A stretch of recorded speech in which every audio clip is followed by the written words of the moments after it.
Finished. Oh.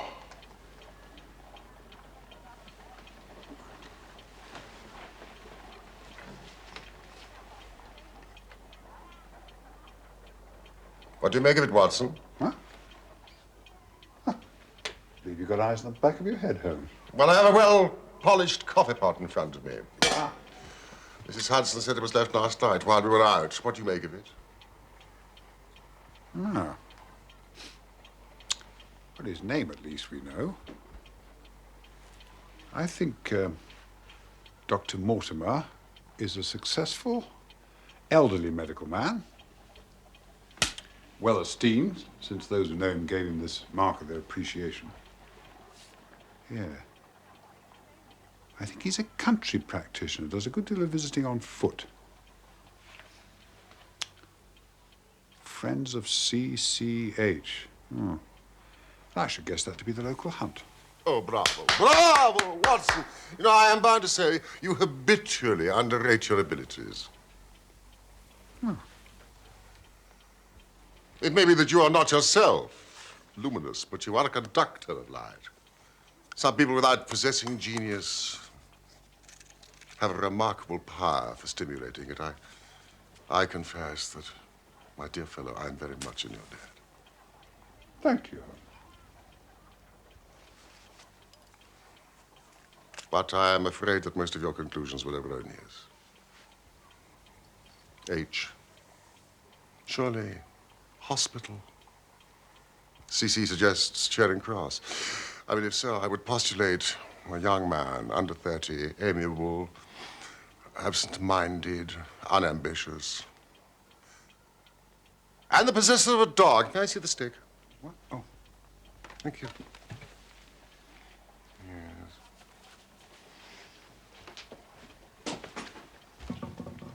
Larger than a terrier. Smaller than a mastiff.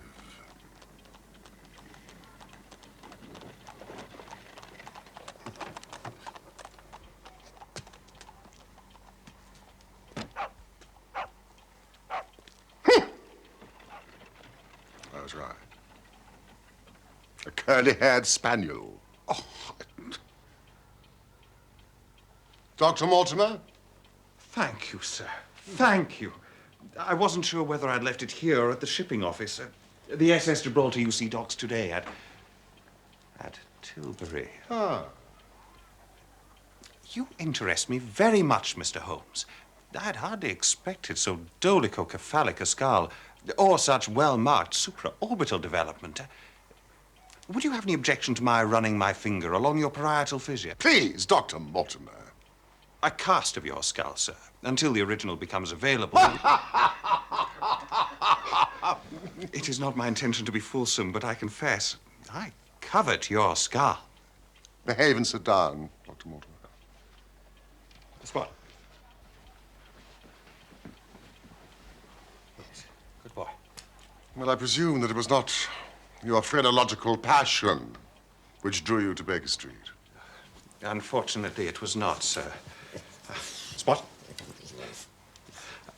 I have here the statement of a certain legend which runs in the Baskerville family. Baskerville? Yeah, I'm an executor of Sir Charles Baskerville's will and found it amongst his papers.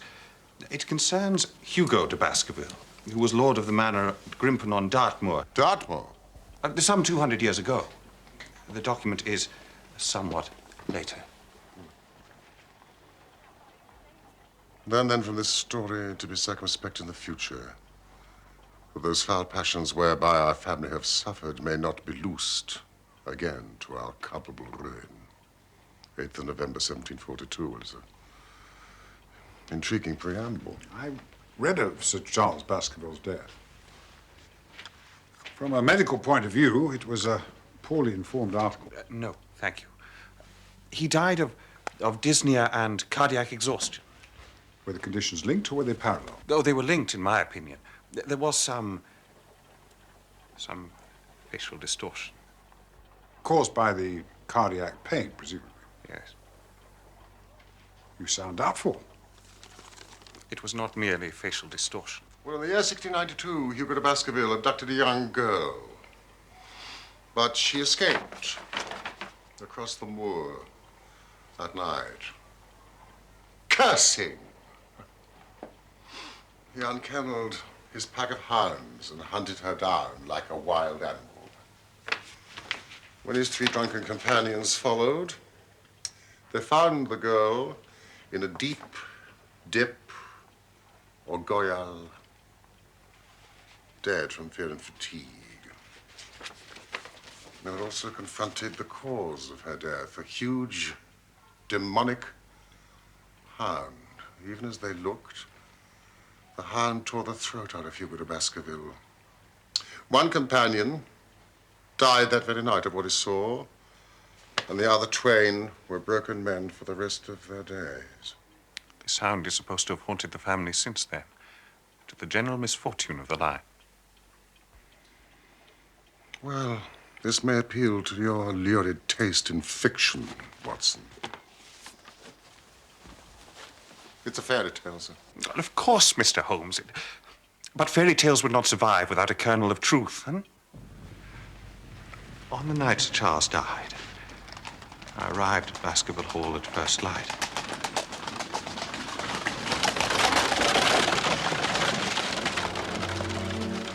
I shall tell you what I found.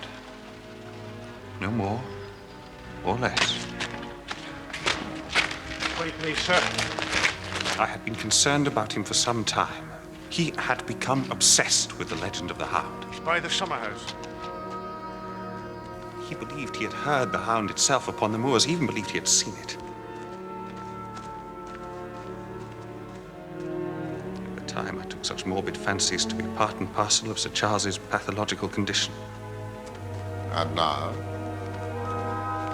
I no longer believe that to be the case. There, sir. We didn't like to move him, sir. Once we knew. Yes. Yes, quite, Barrymore. A sad occasion, Mrs. Barrymore. An unhappy vigil for you. He was our hope, Doctor. Hope of the country hereabouts. He brought the world to us.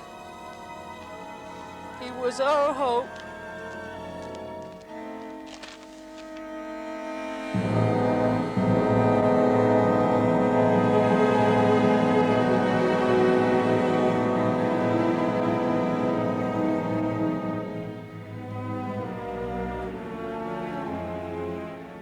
Before Sir Charles ran up the alley, he had evidently stood at the gate for at least 10 minutes.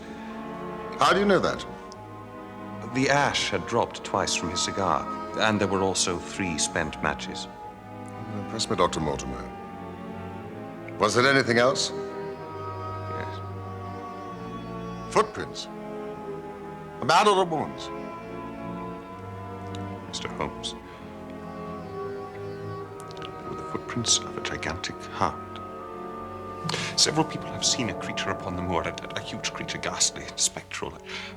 I've cross-examined 2 of them, hard-headed countrymen both, and their stories tally. I want you to advise me what I should do with Sir Henry Baskerville. Henry Baskerville has spent his life in America. He has come over on the SS Gibraltar. We'll send them direct to Baskervilles. Very good. It's been a pleasure having you aboard, Sir Henry. Sir Henry. I still haven't gotten used to that title. Is there any other claimant upon Sir Charles's estate? None. His youngest brother, Roger, died in Central America of yellow fever some 30 years ago. Northumberland Hotel, Northumberland Avenue. Sir Henry is the last of the Baskervilles.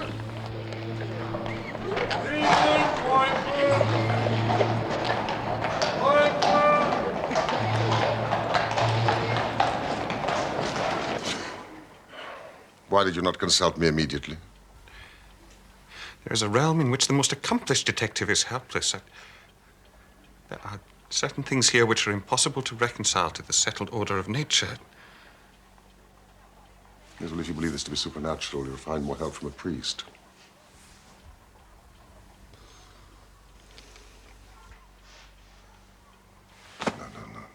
No. How can I assist? And I'll have an answer, damn it! He's in a stir, sir. About his boot.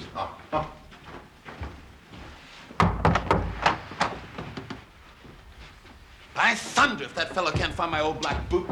Surely it was a new brown boot. No. Last night, they took one of the brown ones. Today, they've sneaked one of the black.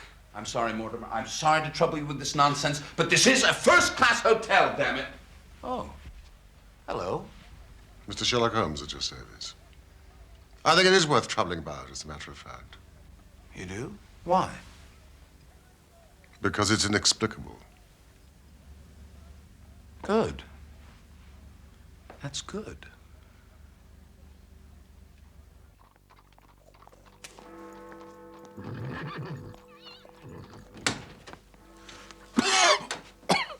God, Have you got a cold, Watson? oh, it's this poisonous atmosphere.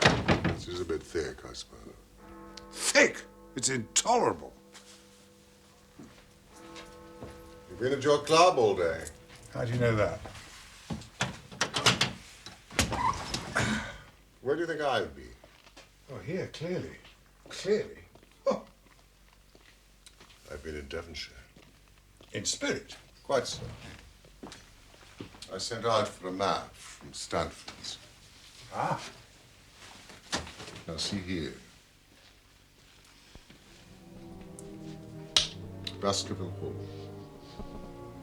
Grimpen. Just a clutter of cottages. Tumberland houses, farmhouses. Laughter Hall. Meadowpit House. I mean, that is all. Oh, this represents marshland. And these barrows, some prehistoric settlement or burial ground. A tin mine. Disused, it says. And all the rest is waste. As far as the great convict prison at Princeton.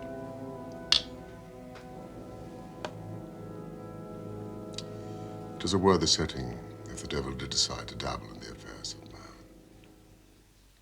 Then you yourself are inclining towards a supernatural explanation.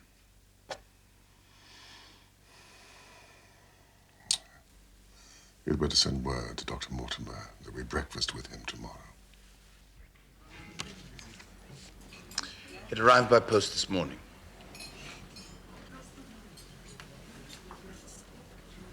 So you think out little puzzles, Mr. Holmes. This one wants more thinking than I'm able to give it. Very suggestive. Yes. A joke is like it's not. So, Mr. Henry, has anything interesting happened to you since you've been in London? No, I don't think so. Have you been followed? What? I seem to have walked right into a dime novel. Why should anyone follow me? That letter was delivered to the hotel. You are being followed, Sir Henry. If you value your life or your reason, keep away from the moor. Now, the issue I suggest is whether it constitutes a friendly or an unfriendly warning. That is surely impossible to determine. Now, there are various features which may help us. The envelope, for example, if somewhat crumpled, is presentable. Its contents, mostly, are not. The letter has been torn neatly enough along a fold. And the leader article in the Times, the Lady Bourgeois print, is unmistakable, has been chosen from which to cut the message. But the message is awkwardly cut, with inappropriate short-bladed scissors. And the gluing of the print to the paper is smudged and misaligned. Mercy.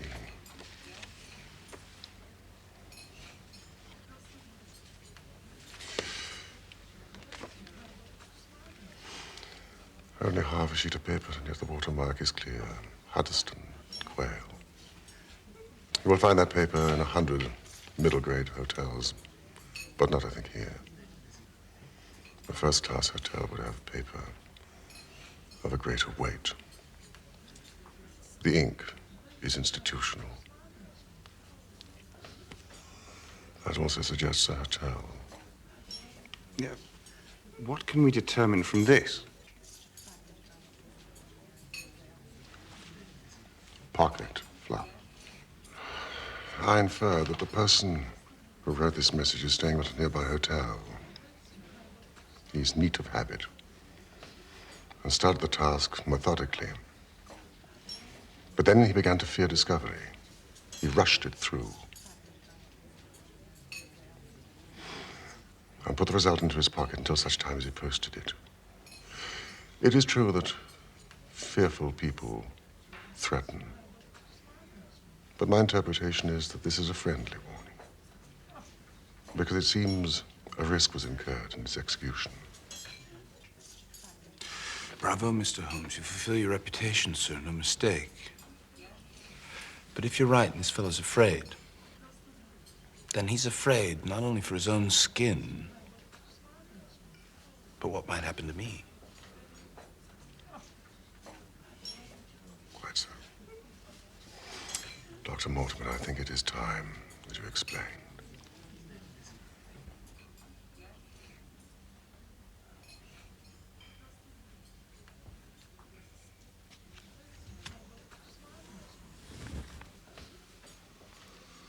Well, now you know the facts, Sir Henry. The question is whether or not you should go to Dartmoor. There's no devil in hell, nor no man on this earth who's going to prevent me from going to the home of my own people. Then we must see how we can mitigate the danger. You really believe there's danger?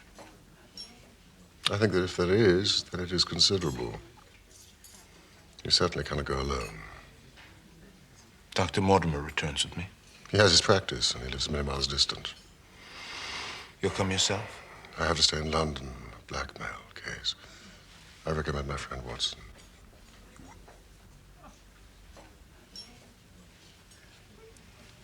That's very kind of you, Doctor.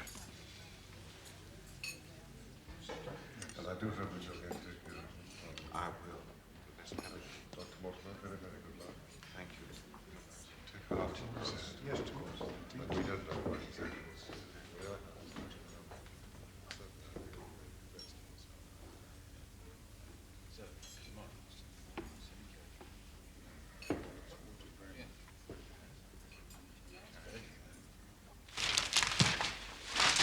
What's...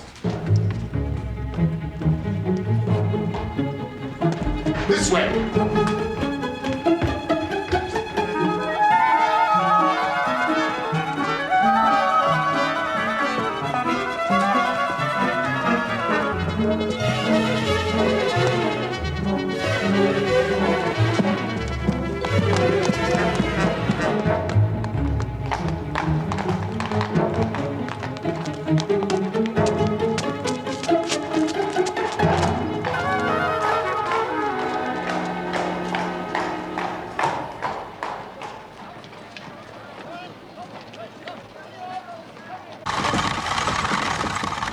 Who was that man? I have no idea. Well, how did you know someone had been following Baskerville? How else did they know so immediately where he was staying? At least they will not continue to follow him now.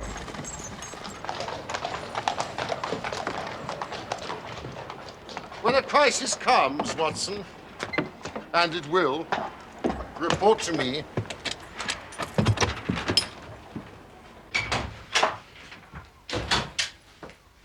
Watson, do you know what the residue of Sir Charles Baskerville's estate was?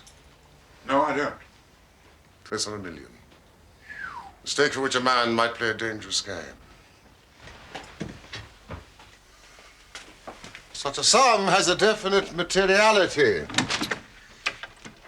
And yet, to all things in heaven and earth. We are men of science, Holmes. And yet.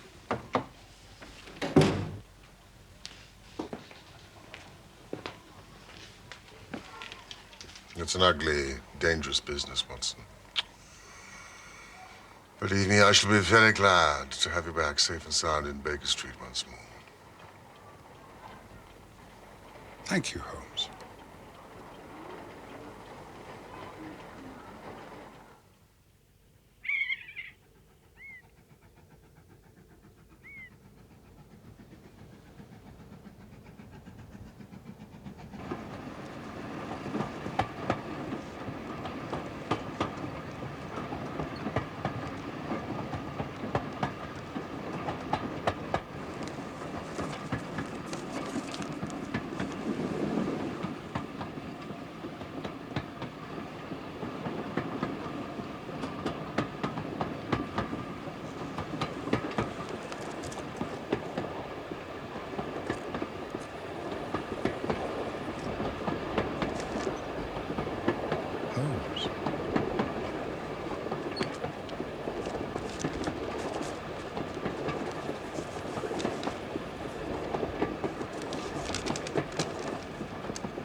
My dear Watson, I will not bias your mind by suggesting theories or suspicions.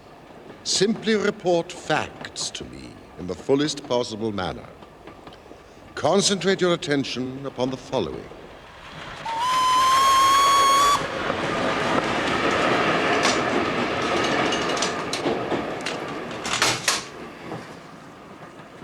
Above all, avoid the moor, when, as the old parchment quaintly put it, the powers of evil are exalted.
What is this, Perkins? Convict, escaped from Princetown, sir. Out 3 days now. Been watching all over. They ain't seen no sign of him. Farmers don't like it. Who is he? Selden, the Notting Hill murderer. Folk are locking their doors, I can tell you. What'd the man do? He murdered a whole family. With such savagery, they deemed him insane.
Welcome, Sir Henry.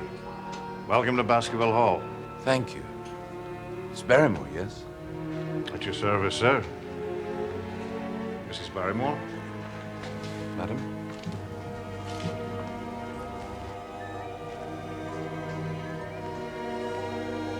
If I can be of service, do not hesitate to send for me, day or night. Of course, thank you. Walk on. This way, Sir Henry.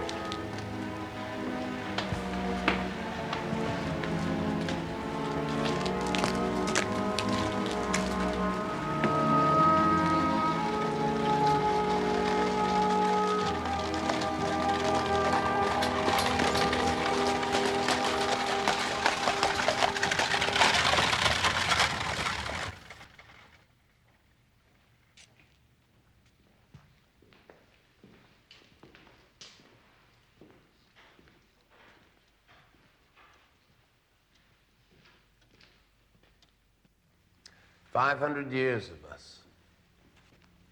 Just as I imagined it. Too much as I imagined it. This place needs is the products of Messrs. Swan and Edison. But I suppose I can tone down to it.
Excellent meal, Barrymore.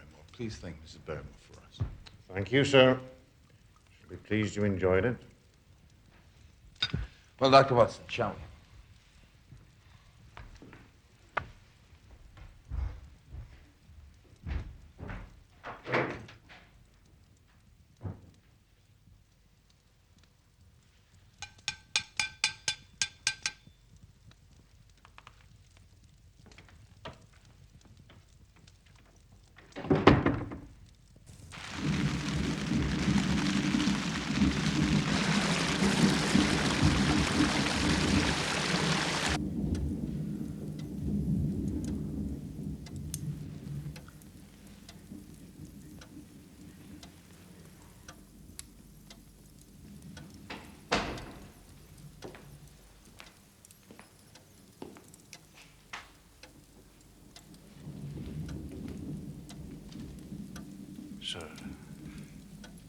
Barrymore.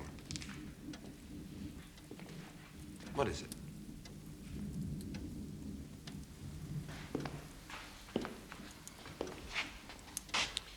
Sir,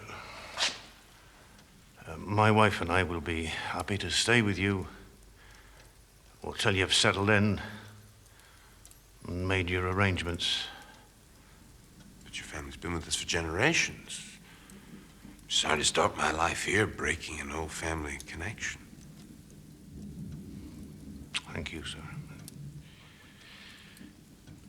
My wife and I were much attached to Sir Charles, and his death.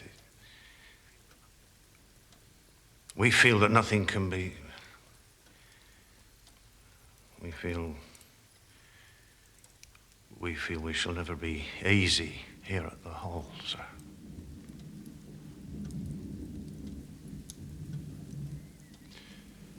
Right. Well, what do you mean to do? Oh, Sir Charles's generosity has given us the means to set up in business in a small way, sir. Ah. Well, thank you for telling me. Might I look forward to you pulling me a pint in your own house one day? Well, that is the sort of thing, sir. Thank you, sir. Good. Mind you call it Baskerville Arms. Yes, sir. Thank you, sir.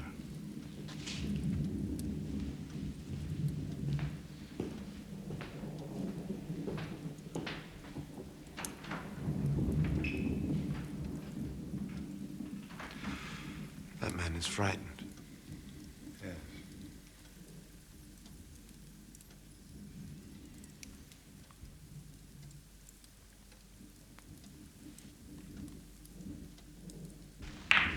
Sharp.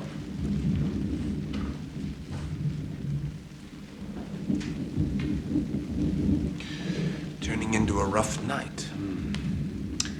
I shall walk over to the post office at Grimpen in the morning. Ah.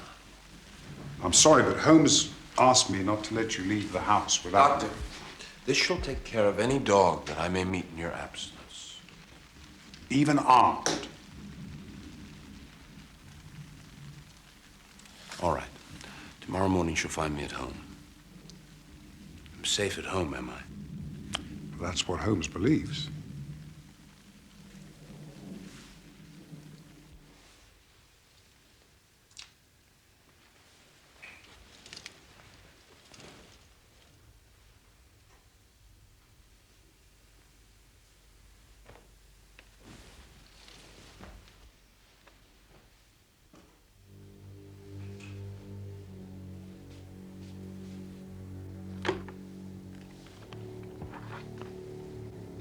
It's an ugly and dangerous business, Watson. I shall be glad to have you back, safe and sound, in Baker Street once more.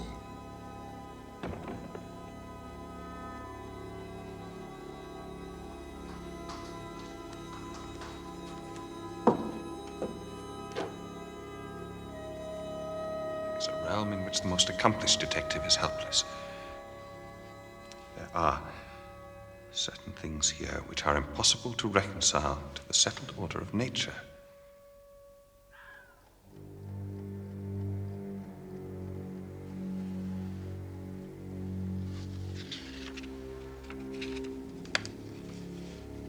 Above all, avoid the moor, where, as the old parchment quaintly puts it, the powers of evil are exalted.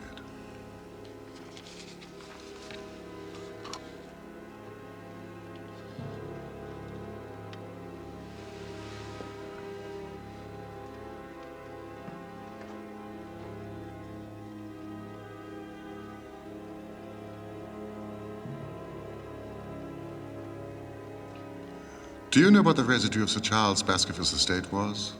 Close on 1 million. Such a sum has a distinctive materiality about it.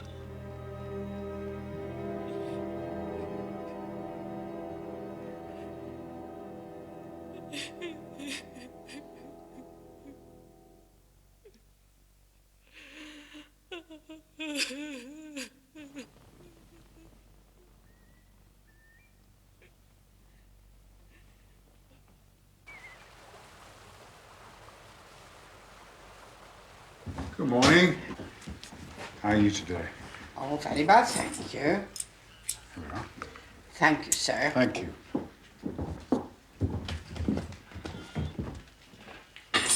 Goodbye. Goodbye, sir.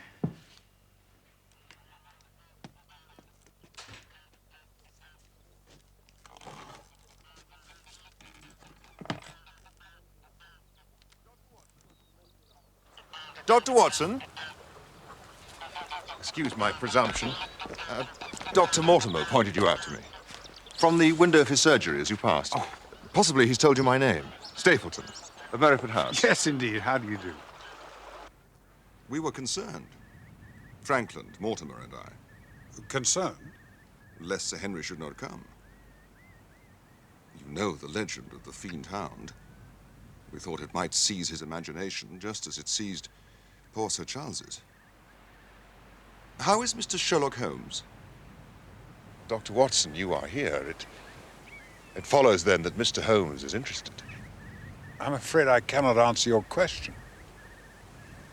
Well, may I ask if he is going to honor us with a visit himself? He cannot leave town. Other cases engage his attention. I assure you, I'm simply here to visit my friend Sir Henry. I do not need help. I apologize for the intrusion. A moderate walk along this path brings us to Merripit House. I wonder... Well, perhaps you would spare me an hour, Dr. Watson, that I might have the pleasure of introducing you to my sister.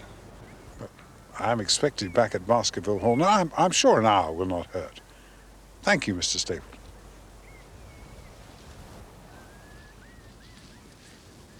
It was entomology, was it, that brought you to the moor? Indeed. Although I delight in it for its own sake, it is so vast, so barren, so mysterious. Well, there, for instance. What do you make of that? It would be a rare place for a gallop. That is the Great Grimpen Mire. False step there means death, to man or beast. Well, only yesterday I saw one of the moor ponies wander into it. He never came out. I could see his head for quite some time, straining out of the bog hole. It sucked him down at last. Even in the dry season, it is a danger to cross it, but after these recent rains, it is an awful place. And yet, I can find my way to the very heart of it and return alive. Well, why should you wish to visit such a horrible place? You see the low hills there beyond it? They're really islands. The flora there is undisturbed, which means, of course, that rare species can breed there. And one of them, a subspecies, like Canidae, is unique to the place. In fact, I'm credited with its discovery. Really?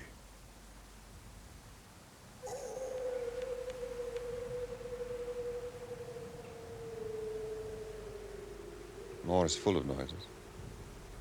What was it? The peasants say it is the Hound of the Baskervilles calling for its prey. You don't believe such nonsense, surely? Did you ever hear the boom of a bittern? No. The bird is said now to be confined to certain Norfolk fens, but why not here? I've heard its cry described as being something between a foghorn and a soul in torment. What do you think? Ah. Hi, Arlie.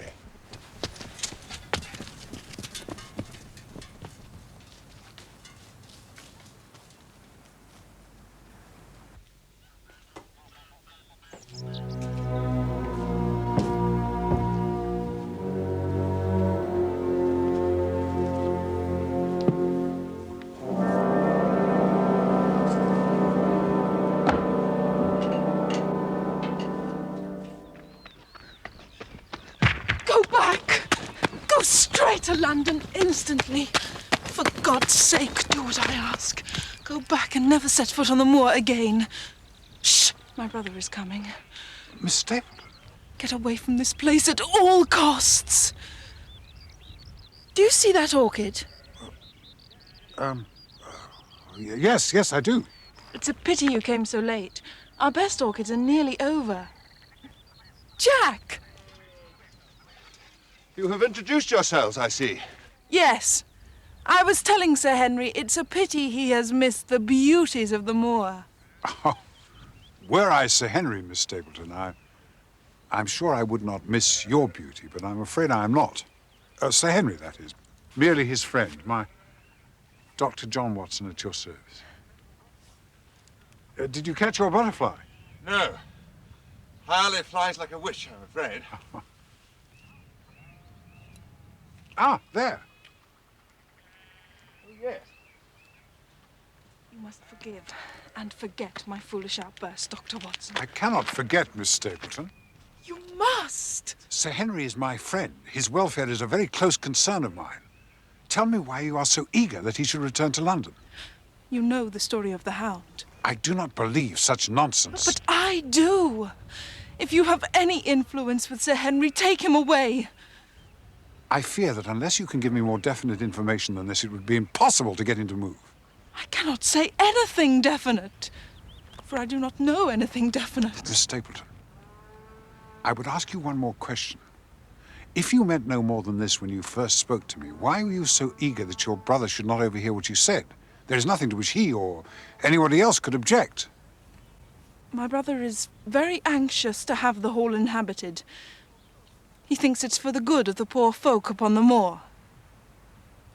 He would be very angry if he knew I had said anything which might induce Sir Henry to go away.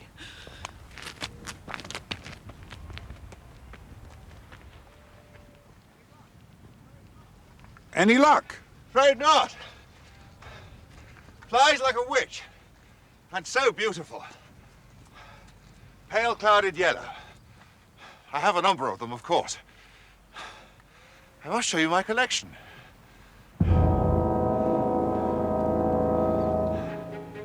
The English Lepidoptera are my field. I have made a particular study of those insects which inhabit the margins of heath and marsh.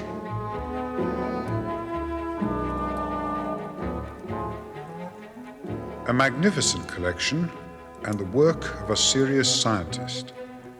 Even the exotica, I must mention a brilliant creature called Morpho pellides limpida, was dated and catalogued with the care he applies to his personal field, the British Lichenidae, one of which is unique to the moor.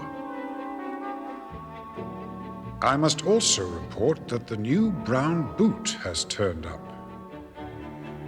Barrymore found it amongst Sir Henry's luggage when he unpacked.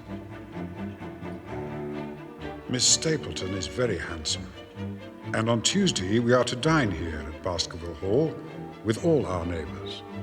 So Sir Henry, who chafes a little at the restrictions you have imposed upon him, will have a chance to judge her beauty for himself.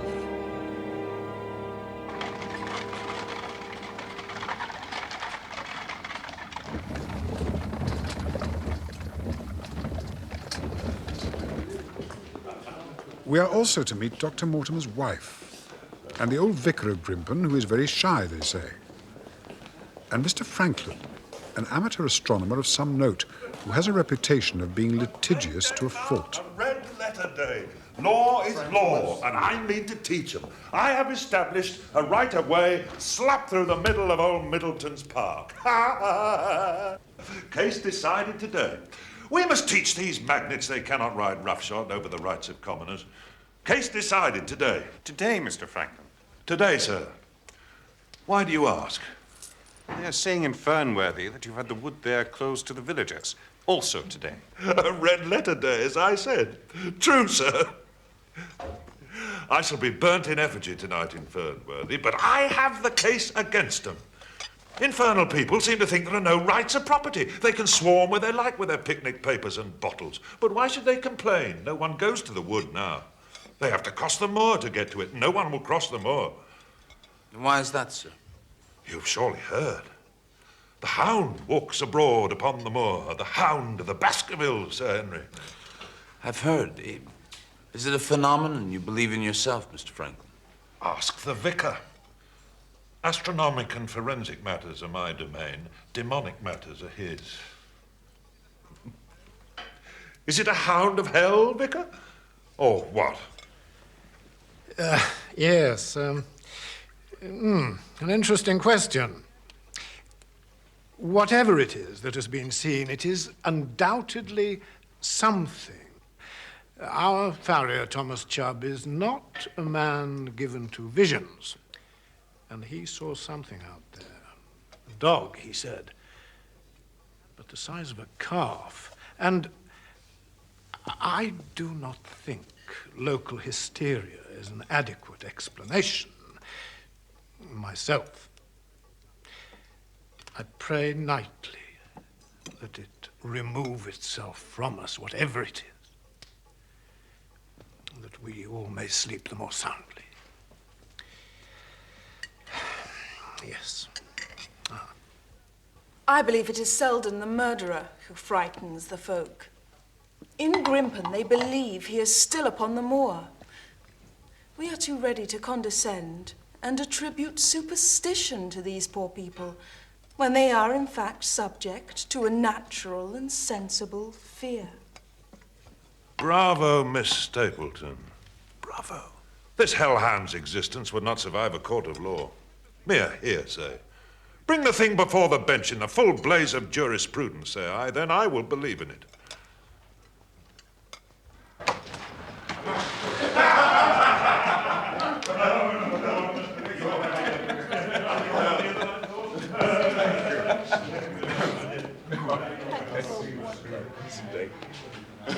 Thank you for a lovely Good night, Doctor. Very nice to see you. Very good to see you.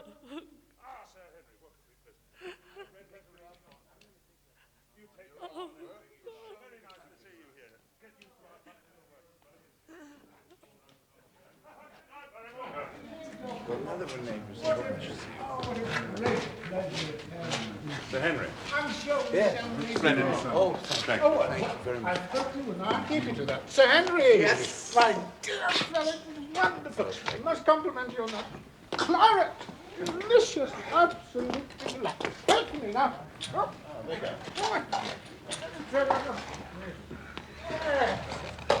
Oh, my dear chap. Good night.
Yes. It's been there half an hour.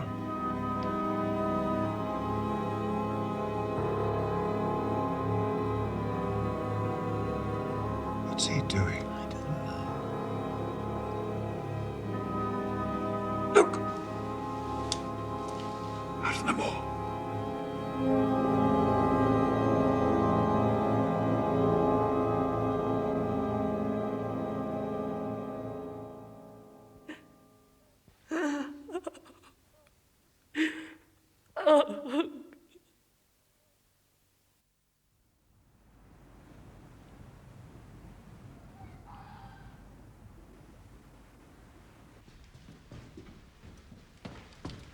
was adamant, Sir Henry. We must not go on to the moor in darkness. When the powers of evil are exalted, Doctor, bogies to frighten children, man. Come on. We have the chance of getting to the bottom of this business tonight.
You all right? I thought to shoot, but I couldn't. Come on.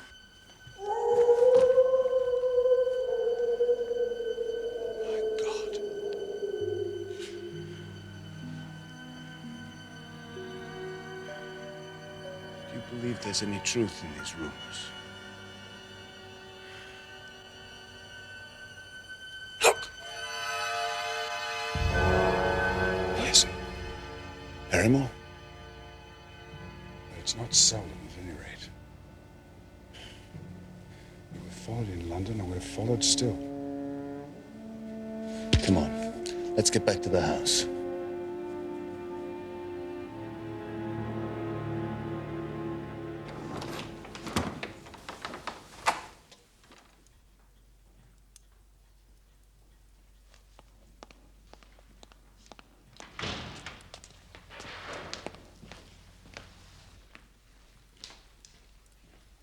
What's this all about, Barrymore? Sir, it may seem that we have betrayed your trust. See! Damn it, Barrymore, you have! Sir, it's no fault of his, sir. He didn't want it, it's me. It's me and mine. The poor creature came to me for help, sir. How could I refuse after what they have done to him? Seldom, Mrs. Barrymore. I don't understand. Why should he come to a respectable woman? He's our brother, sir.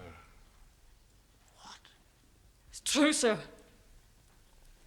He dragged himself here, half-starved.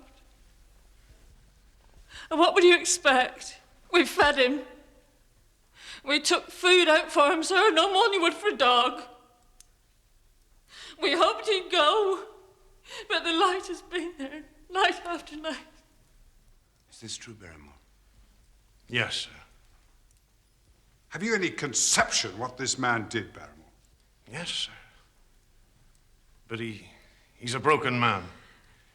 They done surgery, sir, to tame him. He's like a child, sir.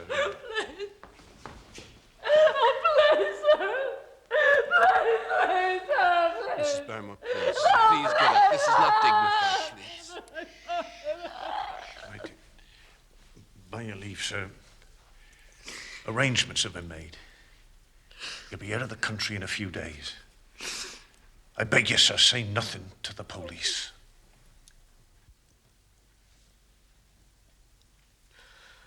What do you think, Doctor?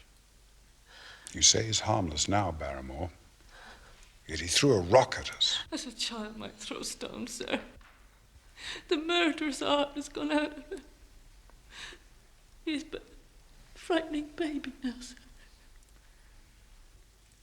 This is an apt description. He will be harmless.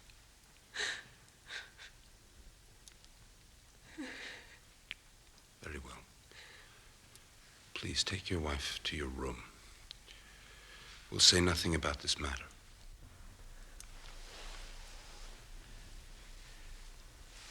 Thank you, sir.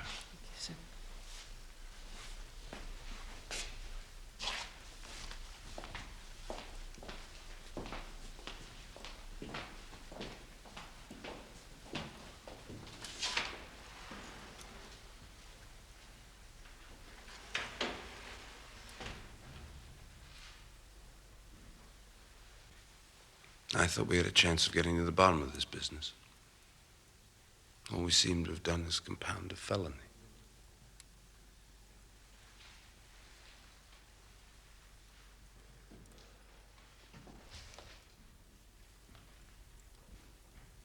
I'm glad, though, that you heard that sound on the moor. I was beginning to think I'd dreamt it. I was in the territories once. I heard wolves up there. But nothing to freeze the blood like that sound tonight. Are you convinced it's a hound? I am. I would to God Holmes was here. Why does he not come?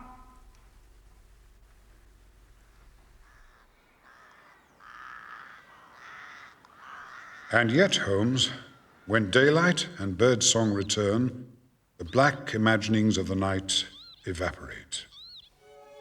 Even Dr. Mortimer's assiduous visits, accompanied as they are by constant talk of bones, our mortal residue, fail to sour the beauties of the moor in autumn.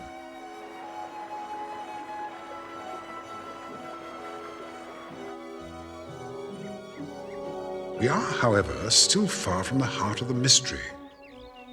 The question which most persistently nags at me is, who was the man on the tall? With his identity known, I feel we should have the key to this fatal riddle within our grasp. This is a rather nice piece of cloth. I picked this up in Baltimore, but I never wear it. Meanwhile, I have discovered a streak of amiable tender-heartedness in my host. Oh, this. So guilty did he feel at nearly shooting his servant's murderous brother-in-law that he has given Barrymore many of his excellent American clothes. Determined, as he now is, to play the role of English squire, in dress as in anything else. Much too American. I'm turning over a new leaf. You take it. Thank you kindly, sir.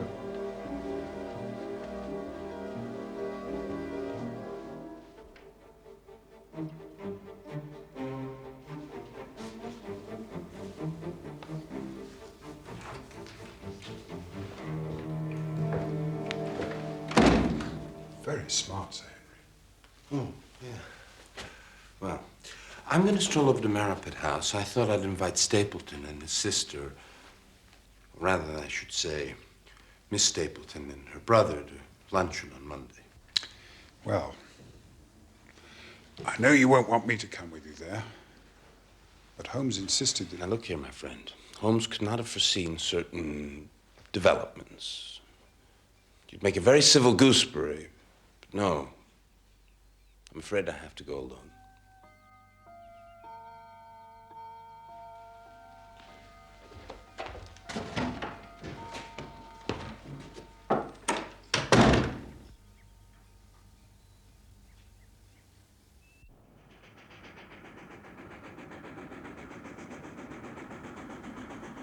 London, next stop. London, next stop.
Baskerville! How dare you, sir, make advances to my sister in such a fashion? Jack! I'm sure the lady gave you no reason to presume upon her good intentions. We welcome you into our circle, sir, and you repay the hospitality by forcing your disgusting attentions upon her. No, but I assure you, sir, my intentions Away, are sir! honorable. Away to the hall! Beryl!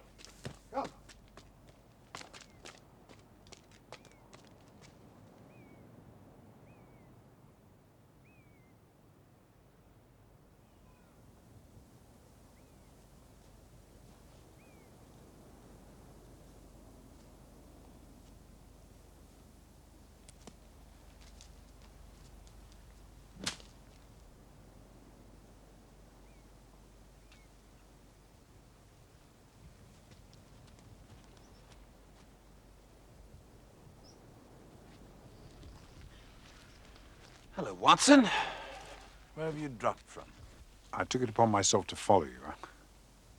I'm afraid my duty to Holmes overrode my tact. I see. Well, I hope they're not selling tickets in Grimpen. I assume you saw what happened? Mm-hmm.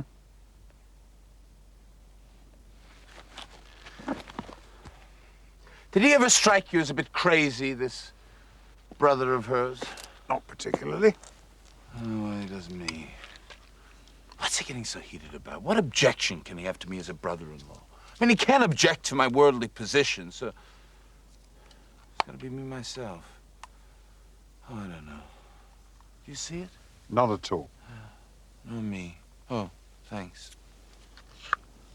He won't let us be together, not for a moment.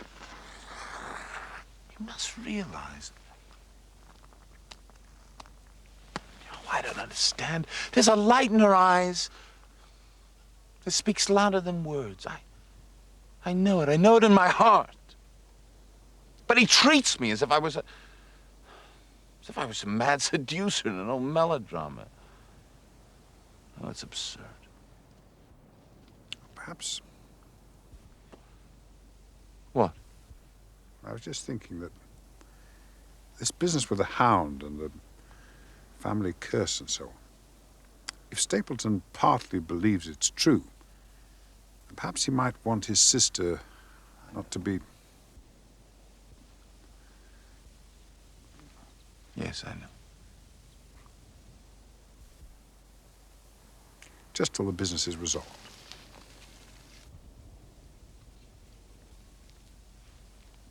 Yes, of course. Well, shall we walk home together?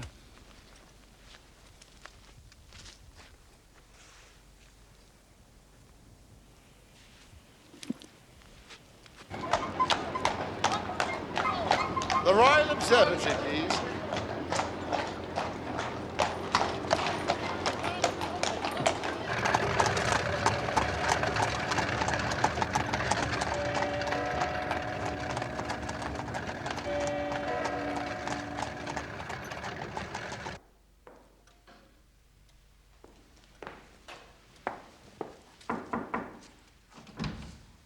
I am forever in your debt. Oh, no, not at all.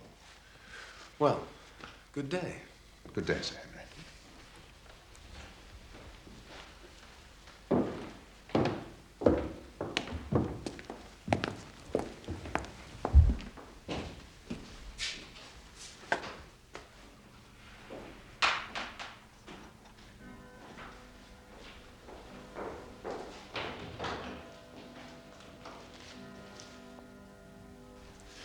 Well, well.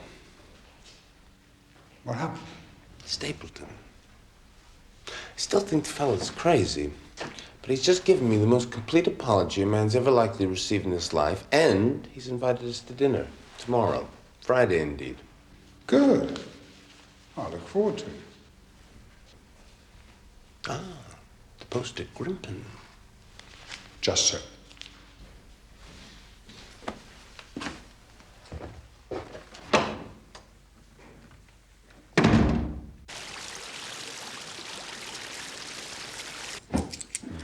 Thank you, sir.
May I have a word, sir? Of course.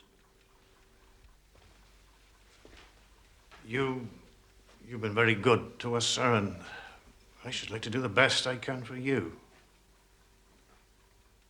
It's something I found out, sir. Yes? We found it after the inquest. And told a mortal soul, didn't know how. About Sir Charles's death, sir.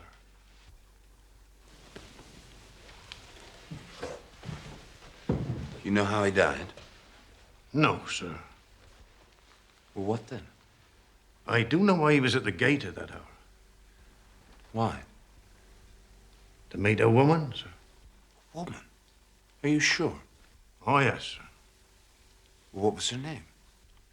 I can only give you her initials, sir.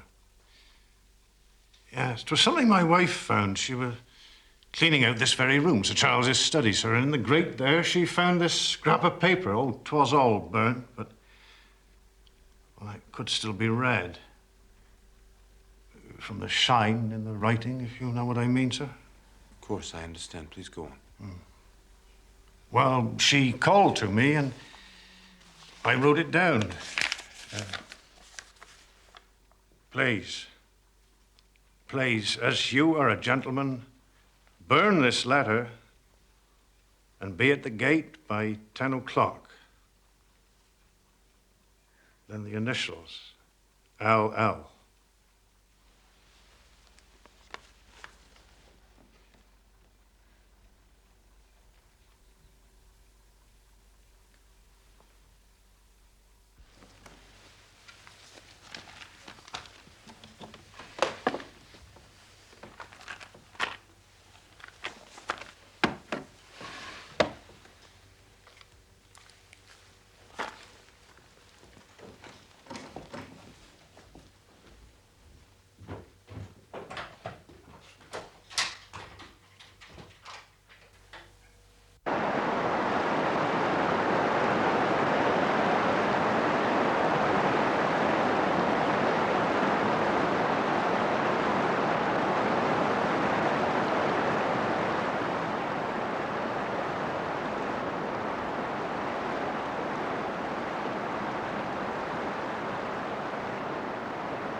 Good afternoon, Dr. Watson!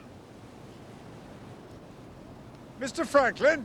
Come along up. I shall order you tea. Thank you. You're here to solve the Baskerville mystery, are you not? Well, I have a telescope. I see things on the moor. Surely you should know about them.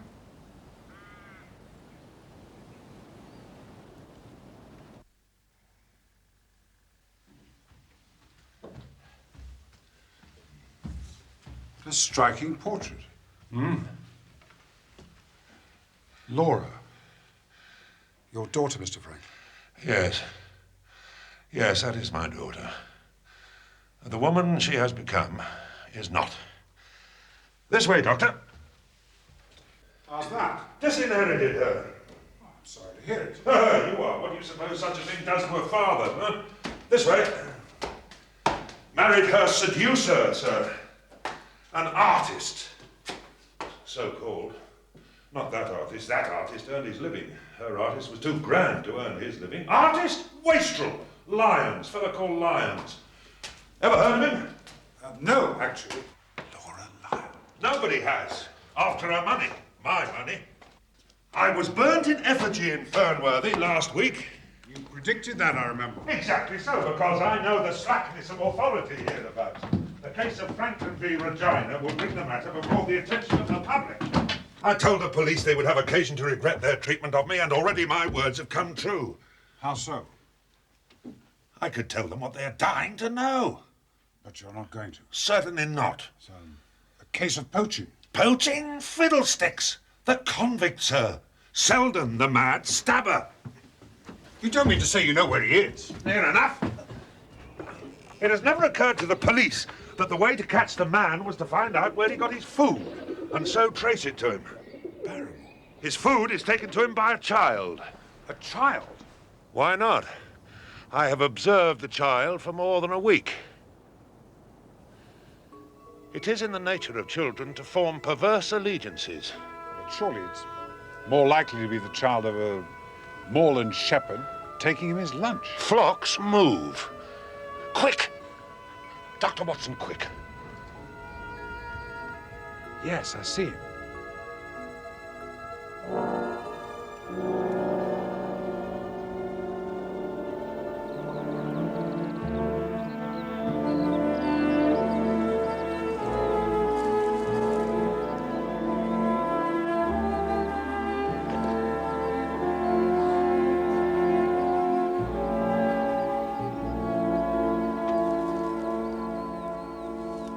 Dr. Mortimer!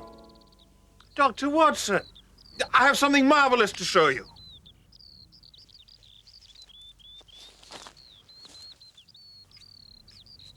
Isn't it beautiful?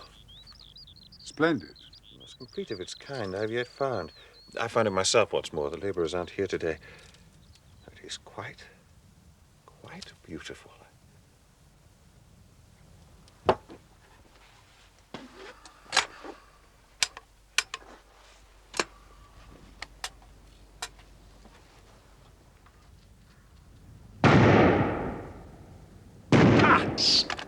If there's one animal on this planet which I cannot abide, it is a rabbit. Really? Rabbit's burrow.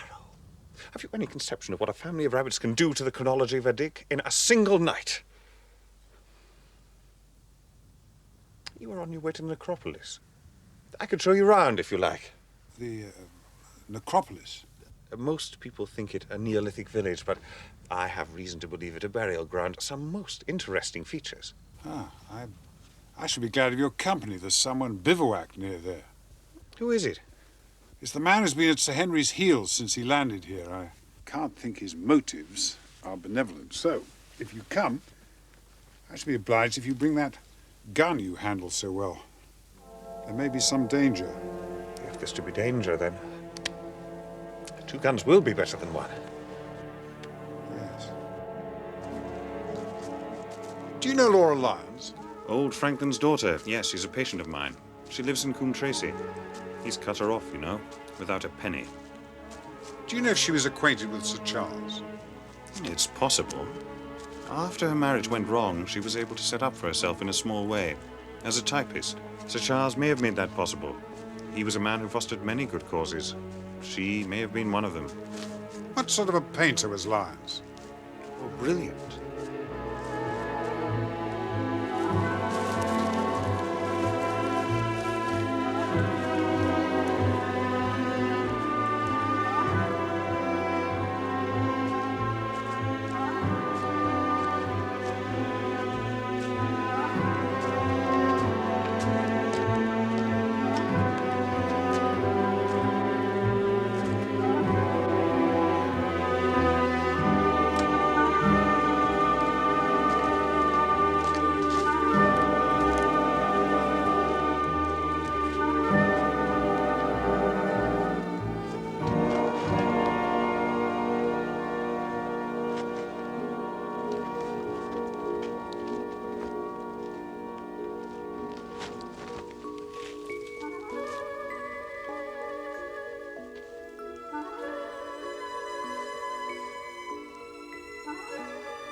Watson is a laughter whore.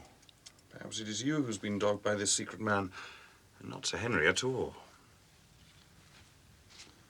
What do we do? I intend to wait.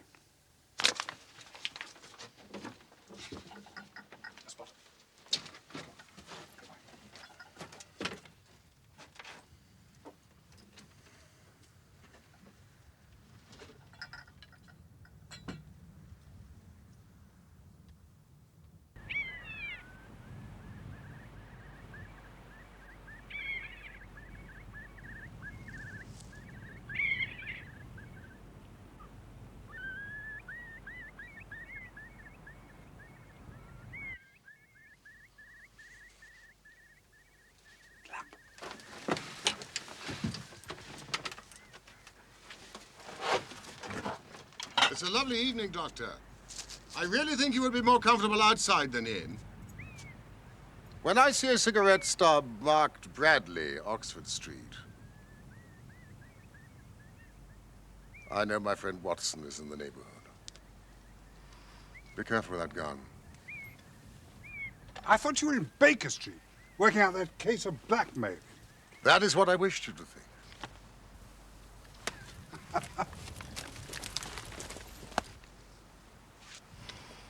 I deserve better at your hands, Holmes. You use me and do not trust me. Now, my presence would have warned our very formidable opponents and put them on their guard. It was essential that you and Sir Henry believed me to be in London all the time and behaved accordingly. Dr. Mortimer.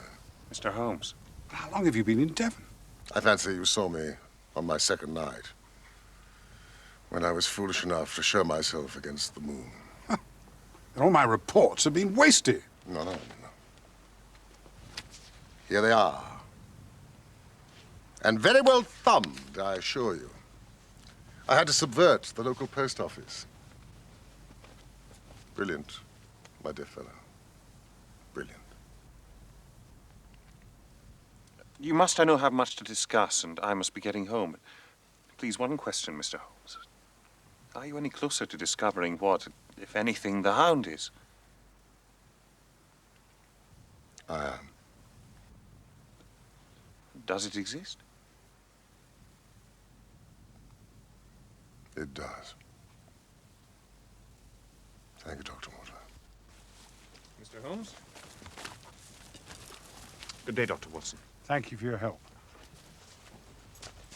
Now let me see what meager refreshment I can provide.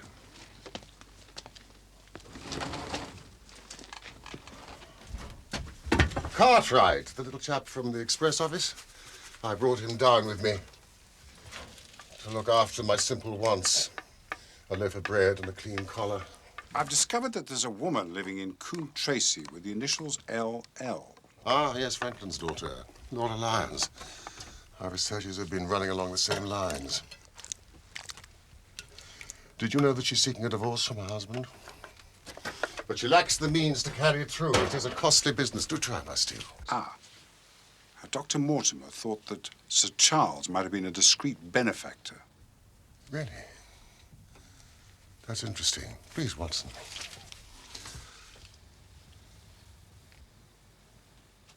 It's quite disgusting, Holmes. Yes, it is. Well, it's better when it's hot. Did you know there was a close intimacy between Laura Lyons and the entomologist, Stapleton? No, I did not. Yes, they meet. They write. She's no doubt counting on becoming his wife. That is the most powerful weapon in our hands. How? I don't understand. Because Miss Stapleton is in reality Stapleton's wife, not his sister. His wife? Yes, it was she who sent us that warning to the Northumberland Hotel. Why this elaborate deception? Don't ask me for particulars, Watson, but it is murder. Refined, cold-blooded, deliberate murder. What led you to him? He is a genuine entomologist. But that mention of his sole claim to fame, his discovery of a subspecies, Lycaenidae, that was his fatal moment. There can only be one discoverer of a species. That pinpointed him. It has been a hard trail, but...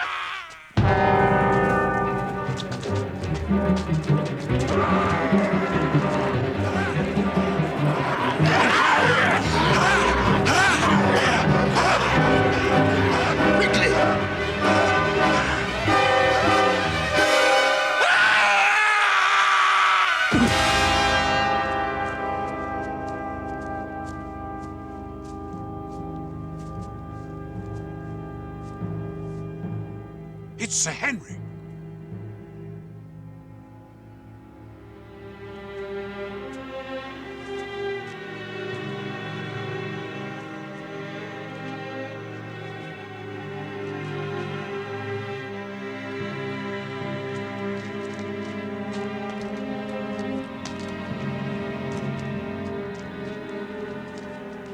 It's Selden. Sir Henry's clothes were the poor devil's death. Poor devil indeed. It's only a half-life in truth. No one must know for the moment. We must hide the body.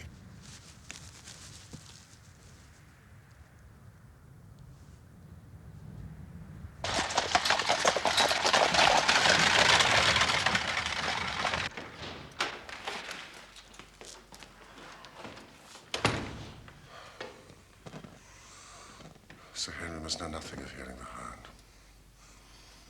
He'll have a better nerve for the ordeal he must undergo tomorrow. So, this is Baskerville Hall.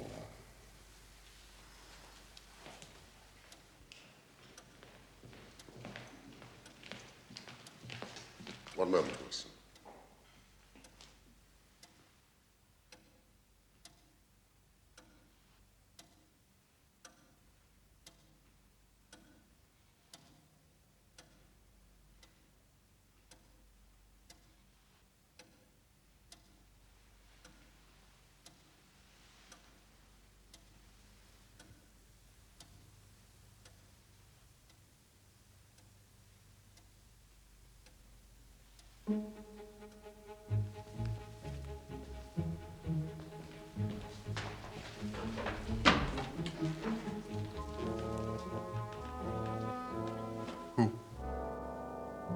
It's Stapleton.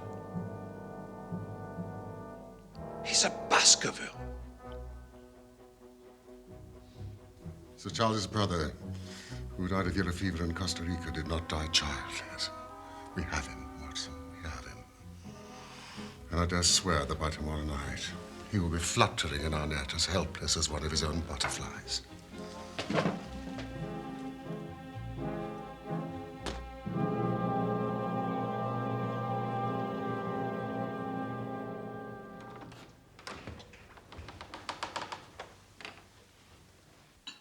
I fear that Watson and I must go to London.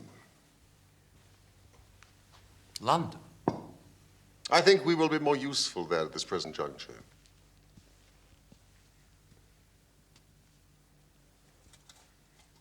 Excuse me. Might I have some fresh coffee?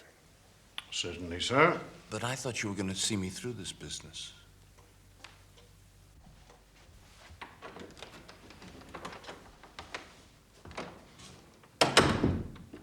Trust me, my dear fellow.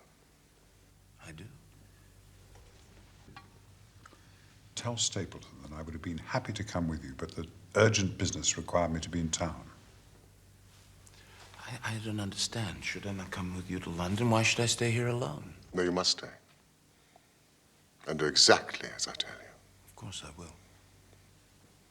Drive to Merripit House. Send the trap back. And let it be known that you intend to walk home. Across the moor. At night. If I had not every confidence in your nerve and courage, I would not suggest it. It is essential that you do this. Then I will do just what you say. Take the path. Exactly on the path. From Merripit House to the Grimpen Road. It is your natural way home. And when do you intend to leave? Immediately after breakfast. Thank you very much. Sir.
Mrs. Lyons? Yes? So, you admit that you asked Sir Charles to meet you at the gate at 10 o'clock, but you say that you did not keep the appointment. I did not. You do realize that was the very hour of his death. Is that an accusation, sir? I'm only asking if you can forge a connection between the two events. There is no connection. Mrs. Lyons, we believe this to be a case of murder. And the evidence may implicate not only your friend, Mr. Stapleton, but his wife as well. His wife? Mrs. Lyons, the person who has passed for his sister is really his wife. His wife?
Mr. Holmes. Mr. Stapleton offered me marriage on condition I could obtain a divorce from my husband. He told me he... Oh, he has lied. He has lied and lied and lied. Why should I preserve faith with him who never kept any with me?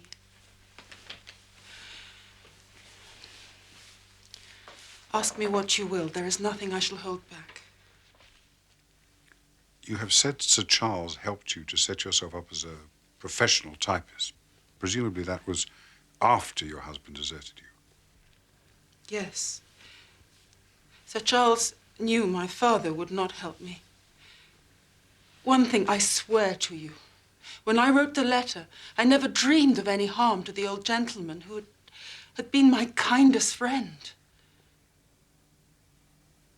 I entirely believe you, madam.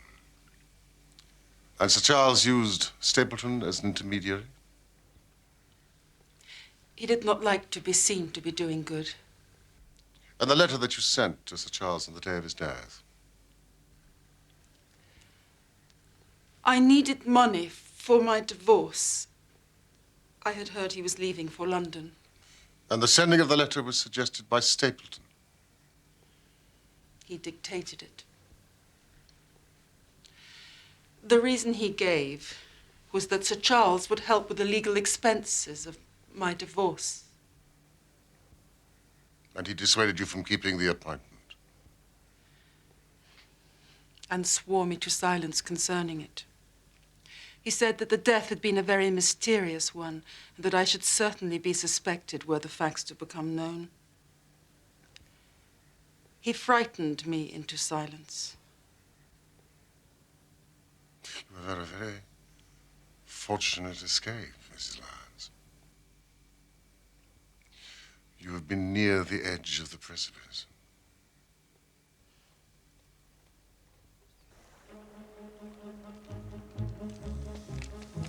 Students of criminology will remember the incidents in Grodno in Little Russia in the year 66. And of course there are the Anderson murders in North Carolina. But this case possesses features which are entirely its own. Dr. Watson tells me that you handle a gun. I am fairly proficient. Well, it was you who first brought this case to our attention. It is only right that you be with us at the climax. Thank you.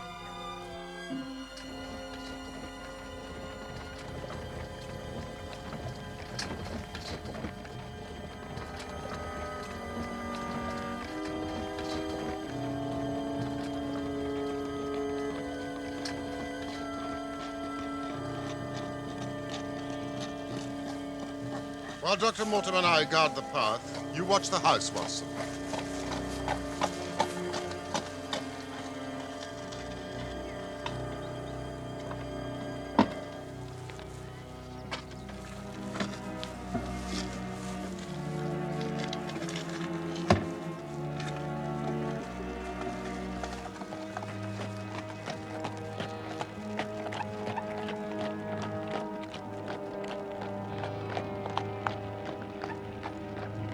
I don't like it. There's fog in the air. It's in the hollows already.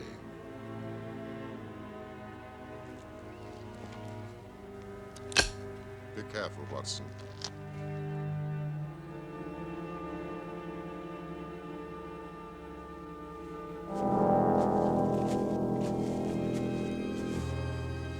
I'm so pleased you could come. It's a pity Dr. Watson had to return to London. Nevertheless, I'm sure we'll have a pleasant evening together.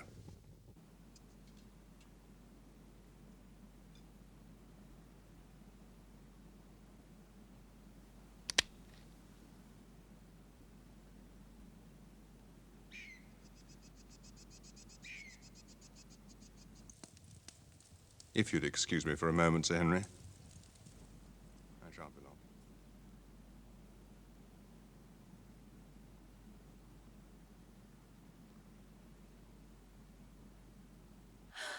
Help! Help! Please!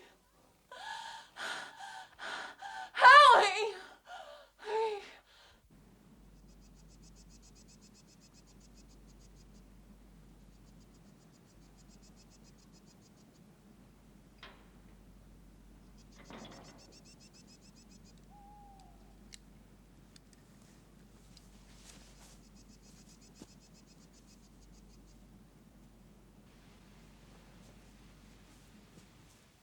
Sir Henry was still inside the house when I left. It's getting late. You say Beryl Stapleton was not there? No. I cannot think where she might be. And there were only 2 places laid for dinner. The fog is getting thicker all the time. Courage, Sir Henry. Brave it.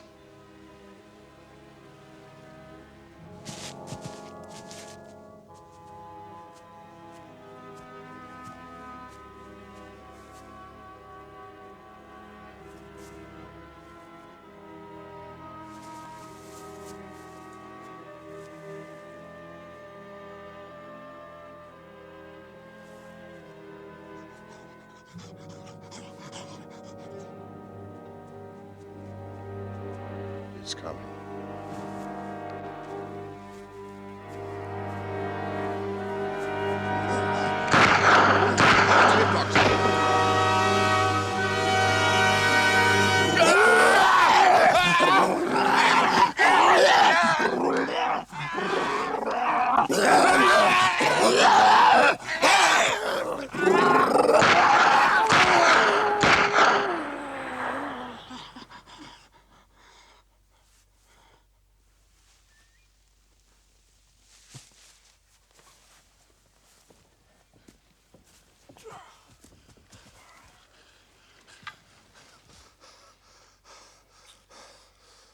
You're a brave man. Doctor. It's all right, Saint. It's all right. The Hound got past us. Now, if you can manage it, we must get back to the house as soon as possible.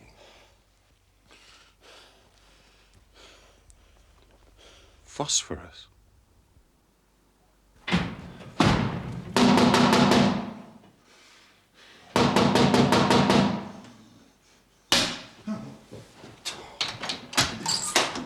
No, sir, no! Sir! I protest, sir! It's outside. Sir, you are not allowed. What? Stop, sir, stop!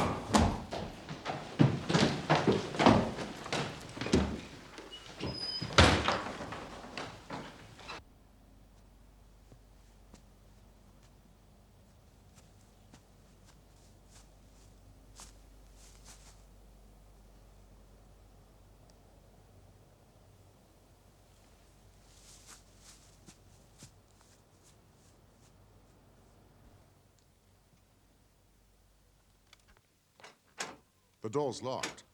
Help! Help! Who? Help! Who? Help! In here! Help!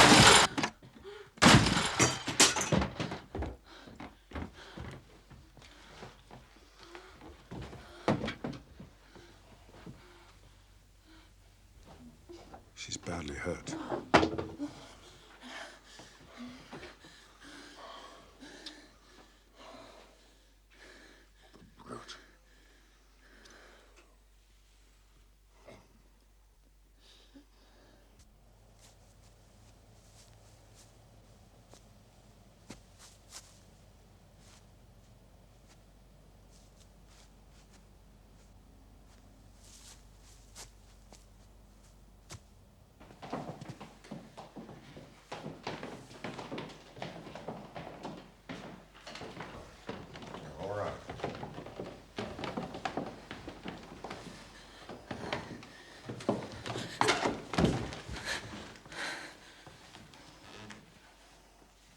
This man loved me. He loves nothing. Where is he? The police have... He escaped. He will go to his island in the mire.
Holmes had established that Stapleton had bought the dog from Mangles of the Fulham Ross and Mangles in the Fulham Road in London.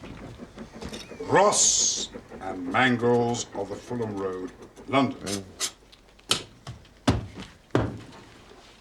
He took it on the North Devon line and walked a great distance over the moor to his home. As we know, he eventually kennelled it at the heart of the Grimpen Mire. How on earth did he expect to claim the inheritance if this creature had mauled Sir Henry to death? Mauled. Very good word, Watson. Through intermediaries, Beryl Stapleton said that he intended to return to Central America and conduct his claim upon the estate from the depths of Costa Rica. Having established his identity as a Baskerville through the British authorities there. Of course, he had no interest in the estate. He simply wanted the money. What about the boot? He stole the boot, presumably, to have an article of Sir Henry's clothes, to set the Hound on him. That is why the new boot would not do. Sir Henry had not worn it. Watson, we are late. I have tickets for a Huguenot at Covent Garden. A little dinner at Massini's on the way. Wonderful, Holmes.